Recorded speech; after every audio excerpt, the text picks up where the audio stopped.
Olá, tudo bem? Hoje estou aqui para falar sobre um livro da minha TBR que eu concluí, que é Drácula. Mas ao contrário das expectativas, eu não li o Drácula nesse livro físico aqui, como primeiramente eu tinha pensado que eu leria. O problema foi que eu não consegui ler ele nos lugares que eu sou acostumada a ler. Eu geralmente leio em ônibus, eu geralmente leio em lugares não tão convencionais assim. E esse livro tava dando muito trabalho. Até teve um episódio que eu estava lendo o livro, tentando me segurar no ônibus, e eu dei de cara. Aqueles pau que você segura no ônibus, sabe? Então não foi uma coisa boa, não tava sendo uma experiência legal, porque levar esse livro pra cima e pra baixo tava sendo muito difícil, porque ele é muito grande. E então eu resolvi baixar um e-book, porque esse livro já tá free na internet, porque ele é muito antigo, então eu baixei essa edição e-book que tá aqui.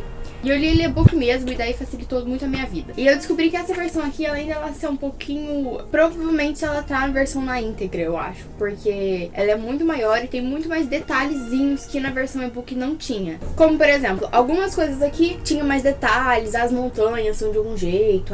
E as pessoas, as gramas são mais verdes. Não tem tanto importância para a história. Agora o e-book já, ele só tinha as coisas realmente que eram relevantes para a história. Então é isso aí, eu li o e-book, eu não li o meu livro físico. Mas vamos falar exatamente sobre o Drácula. O Bram Stoker, que escreveu o Drácula, não foi a primeira pessoa a inventar os vampiros. Vampiros são criaturas que são na mitologia, no folclore global. Porque você vai encontrar criaturas que bebem sangue de humanos e que se alimentam com a energia vital de outras pessoas. Então, assim, vampiro é uma coisa global, que ela tem desde os primórdios, desde quando o ser humano começou a inventar historinhas. Mas o termo vampiro só foi popular no século XIX, quando as superstições vampíricas passaram pra Europa Ocidental. Os livros que eu já li sobre Drácula, exatamente, foi Drácula Apaixonado, que é da Karen Essex, que foi uma adaptação do Drácula de Bram Stoker, que ela resolveu contar as histórias a partir do ponto de vista da Mina Murray. E o Drácula de Bram Stoker, esse daqui. E o Drácula adaptação de Leonardo Scianca, com ilustrações do Rogério Borges. Bem, mas se você não tem noção nenhuma do que é Drácula, é o seguinte. Bom, Drácula é um livro compilado de diários, telegramas, reportagem de jornais, coisas escritas por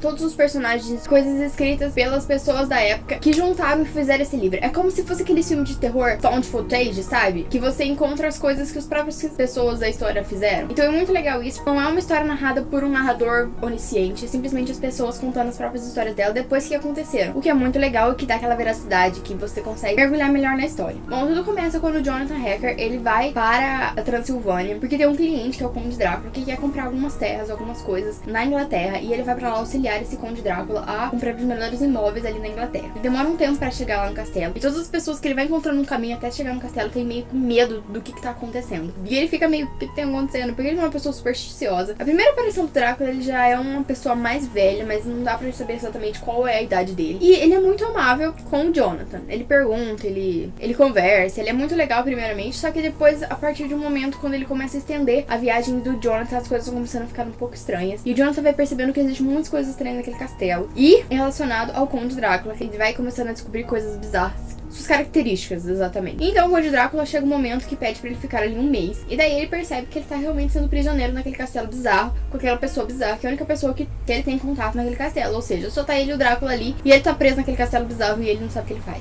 Acontecem algumas coisas e muda pro outro círculo de personagens. Agora o livro vai pra costa de Whitby, onde tem alguns personagens que têm ligação sim com os personagens da Transilvânia. Vai contar a história agora da Mina, que é noiva do Jonathan, e ela tem uma amiga, Lucy, que mora ali, e ela vai visitar essa amiga. E essa amiga tem alguns pretendentes, tá ali naqueles 20 anos, eu vou casar com quem? Vou casar, eu amo essa pessoa, não amo essa pessoa. E aí começa a acontecer coisas esquisitas quando um navio desembarca de uma forma bem violenta e bizarra naquela costa. E sai de dentro dela um lobo gigante, um cachorro enorme. E a partir de então, coisas começam a acontecer, pessoas começam a morrer. Principalmente a mais afetada é a Lucy, que começa a ter muitas crises de sonambulismo, e ela começa a ficar um pouco doente, e as pessoas não começam a entender. E quando o pretendente que a Lucy escolhe começa a perceber que ela tá meio esquisita, chama um outro personagem que é muito característico, que é o Van Helsing, pra ajudar essa menina. Van Helsing, ele é um médico, professor, que sabe de coisas que os outros médicos não sabem. Ele lida com essas coisas mais ocultas e coisas mais antigas. Então, esses são os personagens principais que a história vai narrando, e a gente vai descobrindo coisas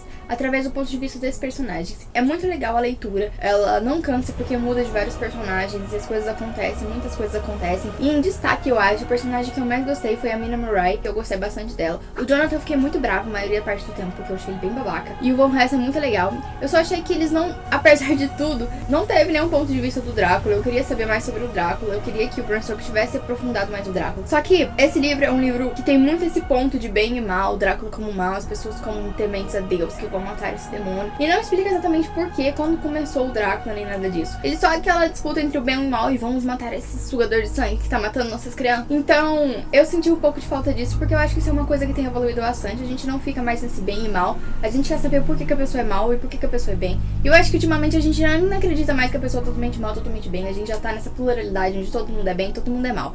Então, é uma coisa que eu senti falta, mas eu gostei muito da leitura. É um clássico, claro, do terror. Então eu digo pra todo mundo ler. Eu tinha lido Drácula Apaixonado, que é um nome bem bizarro, horrível na verdade, que vai falar sobre a história da mina. É a mesma coisa, como se fosse uma releitura exata, que vai passar no mesmo ano, que vai ter os mesmos personagens, que vai acontecer as mesmas coisas, só que no ponto de vista da mina, algumas coisas são um pouco diferentes, então não é totalmente igual. Então vai bater bem na tecla da submissão das mulheres e coisas desse tipo. O Drácula tem uns negócios meio, vamos salvar essa jovem donzela com sangue de homem forte, sabe? E eles gostam da mina porque a mina pensa igual o homem, sabe? Uns negócios assim. Na verdade, o que eu gosto bastante dessa criatura mítica, que é do vampiro, são das características que dão pra ele, da história que dão pra ele, do como ele surgiu e como que ele vai passar a seu vírus de vampiro para outras pessoas. Esse Drácula Apaixonado que eu citei, ele vai contar exatamente como se o Drácula fosse uma criatura transcendente, como se ele fosse um espírito que vive entre o mundo dos espíritos e o mundo humano e um negócio assim. E daí vai contar exatamente como que ele se tornou o Drácula. Então assim, é uma releitura, tem alguns pontos muito legais, né, apesar desse nome bizarro. Outra coisa também que não tinha foi que eu assisti o filme Drácula de Bram Stoker, que é de anos, sei lá, dos quantos. Eu já tinha assistido e é uma coisa que tem também no Drácula Apaixonado, que é o romance entre a Mina Murray e o Drácula, que eu não tenho no livro do Bram Stoker. Então, gente, não vamos ler esse livro pensando no romance, que eu já tinha esperança, porque eu sou um pouco do romance. Mas não tem, é só tá ali e não tem uma explicação sobre as coisas do Drácula. Bem, então essas foram as minhas experiências com o livro do Drácula, com as histórias do Drácula, do Bram Stoker e adaptações. Espero que você tenha gostado. Se você leu Drácula, eu quero que você comentasse ali qual foi a sua experiência com o livro. Deixa o joinha que vai ajudar a gente aqui. Se inscreva no canal se você não tá inscrito. Então é isso aí, gente. Beijo pra vocês e até o vídeo que vem.